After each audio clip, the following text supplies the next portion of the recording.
अकोल्यात एका एजंटने एका दिवसात तब्बल 100 पेक्षा अधिक बोगस रेशन कार्ड वाटप केल्याचा धक्कादायक प्रकार समोर आलाय।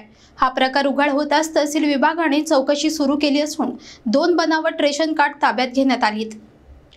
अकोला जिल्ह्यातील मोठी उमरी परिसरात बनावट रेशन कार्ड वाटपाचा एक गंभीर प्रकार समोर आलाय। एका एजंटने चक्क तहसील कार्यालयाच्या परिसरात बसून तब्बल 100हून अधिक बोगस शिधापत्रिका नागरिकांना वाटप केल्याचं उघड झालं आहे। या प्रकरणात गजानन सुरवाडे नावाच्या एजंटाने एका दिवसात फक्त 3000 रुपयांच्या मोबदल्यात ही बनावट कार्ड बनवून दिली।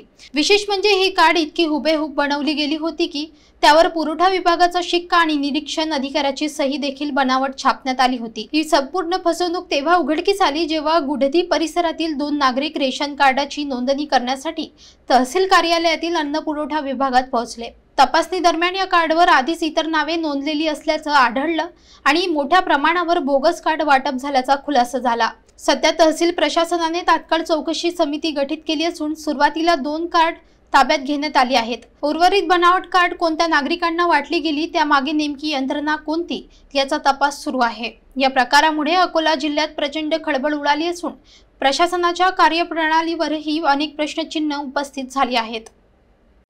आज एक तक्रार आली आहे मला बोगस रेशन कार्ड संदर्भात, बनावट रेशन कार्ड संदर्भात। तर त्याविषयी आजच आली, त्याच्यामुळे त्याची चौकशी सुरू आहे। चौकशी झाल्यानंतर निश्चितच त्याच्या संदर्भात काय कारवाई झाली ते सांगण्यात येईल।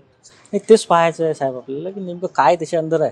त्याची एकदा चौकशी पूर्ण झाल्याशिवाय नाही सांगता येईल।